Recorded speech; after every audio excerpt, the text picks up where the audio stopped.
కొంతకాలం జ్వరం ఉంటే ఉంటది, అప్పులు ఉంటే ఉంటాయి. చంపేస్తాయా?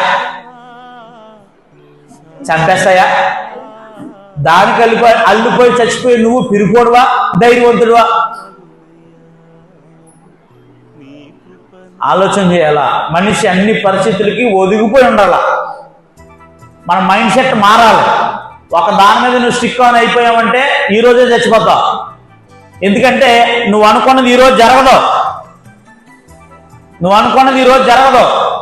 నువ్వు పోయిన తర్వాత జరుగుద్ది. నువ్వు ఉండవు అప్పటికి, ఉండవు.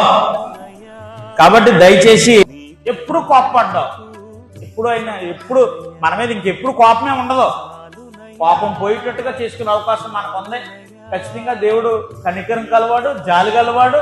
మరలా మునుపటి స్థితిని మళ్ళా మనకి ఇస్తాడు. ఇశ్రాయేలుకి ఇచ్చిన దేవుడే మనకి కూడా ఇస్తాడు. సర్వకాలము దేవుడు ఎప్పుడూ వ్యాజ్యమాడువాడు కాడు, నిత్యము కోపించేవాడు కాడు, నిత్యము కలహించేవాడు కాడు, నిత్యము ఉగ్రత చూపించేవాడు కాడు.